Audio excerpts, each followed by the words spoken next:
So I asked Addison, in addition to the numbers that we, the analysts, are charged with tracking for all this, he just kind of help us understand why supercomputing is so darn important, and hopefully we'll hit that today.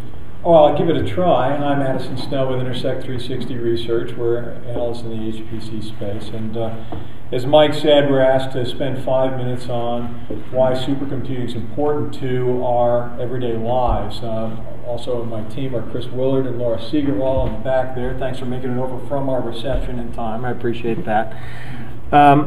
So I don't want to spend a whole lot of time on numbers. It is a big worldwide market, like Earl said, and you've got our slides. This will be in a handout. It's about a $28 billion market now, and as Earl said, it'll be growing to about $38 billion by the end of the forecast period. A good way to think about it is that the server portion, the compute portion right now, is about $10 billion in 2012. That's our forecast for how the year will come in.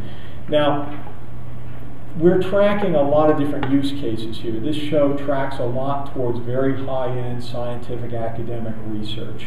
And that's not the majority of the broader HPC market. There's a lot of vertical markets that are in commercial markets in science and engineering, pharmaceuticals and manufacturing and oil and gas and finance on the business side. Now, when you get to how does that touch your everyday life, I guess you can walk around the show floor and think, how does this now link back to me professionally? But I talked to my partner, Chris, about it, and when we talk about everyday life, how that's going to affect any individual one of us personally kind of differs. It was a really challenging question for us to address, and the only thing I could think of was to really try to do something personal. So if you'll bear with me for a second, I loaded up my Facebook page. Now, for those of you who are journalists here, don't use my friends' names in the presentation. I'm just going to make a point, and all the crib notes will be in the presentation. But this is my actual Facebook page right now. It's got my wife complaining that I'm not there to do the dishes. It's got my friends posting pictures of hedgehogs and my brother-in-law getting happy birthday wishes. And it's got me saying, hey, I'm using my Facebook page in a press conference right now. And I'll post that. Okay, here's my friend Dan Schwartz. He lives in Connecticut. This is a post he made on October 23rd. And you can see he's saying, hey, it's a little early to freak out about this now, but here's this superstorm that might hit us around Halloween time. It not only has this weather simulation, probably came from NOAA, but he posted this on Facebook 6 days before this made landfall exactly where the model said it was going to hit. 4 days beforehand, he was out buying batteries and ice and stuff like that. Okay, that's a quality of life improvement that affected millions of families. Now that's kind of an easy one because you think weather simulation, it ties onto here. I'll do another one. This is my friend Tia. Now, her husband, my friend Sean, is an astronomer, so that's kind of an easy one. So he's got simulations that actually put food on the table when he gets a grant. That's not what I'm talking about here. Tia's nephew was in a terrible car accident. And this is a post from when he came off the breath assist. He started breathing on his own. But there were posts from days that I could go through here because they thought he was going to die. Cars are made safer every year, and medical treatments get better every year.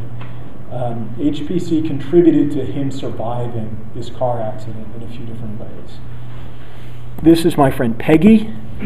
That's her boy Eddie, who goes to school with my son Casey, but this is her nephew, Brady, who's Eddie's cousin.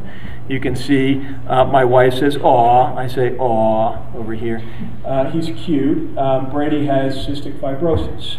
And if you look through pages that Peggy likes on her Facebook page, you find that Peggy likes a site here called cfvoice.com, which is an online community for people whose family and friends have cystic fibrosis. It's sponsored by Novartis, who's working on drugs to improve the quality of life in pediatric cases of cystic fibrosis. This is my Facebook page, okay? And these are the ones that I found when I went through mine. If you go through your Facebook page, there are going to be, how many of you are on Facebook or on Twitter? And I mean socially, not professionally, right? Right. This is social stuff for me. But socially, how many of your friends posted about the Mars rover landing? Okay, which is NASA, or about gas prices? Anyone? Or about Osama bin Laden being captured and killed? All of these have very direct high-performance computing tie-ins. And there are a lot of ways that we're going to see HPC continue to affect our lives going forward. Maybe you have friends or family who are in the military, or have friends or family who are battling cancer, or friends or family who play golf and would like a more accurate 5-iron. Right? These are ways really deep and really trivial that nevertheless affect our lives. Things that I get excited about looking forward are things like alternative energy sources. Or I am looking forward to a really accurate mapping of the human brain for getting better understanding of psychological illnesses, which are very difficult to do physical experimentation on. That would be another really good one. I think chemical engineering, we're going to see rapid advancement in plastics and polymers, which are going to have major advancements in all kinds of areas. New crops. As much as you get in my Facebook page, my brother goes on about genetically modified crops and how evil they are. But if you can get soybeans to grow with less water, you can feed more people with them. And we've got a lot of people in the world, and it's really growing fast. We're going to have to feed them all, okay? And the fresh water is kind of this constraining resource.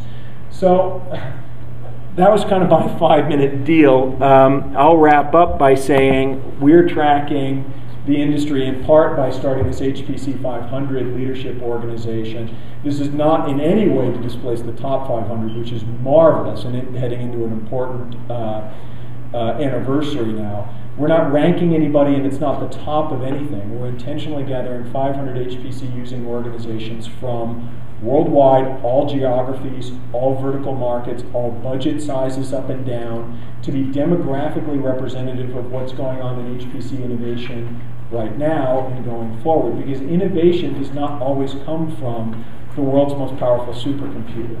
You see people with 6 and 8 node systems that are doing something that no one else is doing because I'm the only one with my model. So that's what we're going to be tracking with HPC 500 going forward. We've just started recruiting members. We're a little over 100 now. It'll be through next year that we'll be filling it up. It's something I'm really looking forward to. So you'll get some handouts with notes from this. I'm sorry that they're not proper slides, but you also have my contact information. We'll have to answer any questions. Thank you.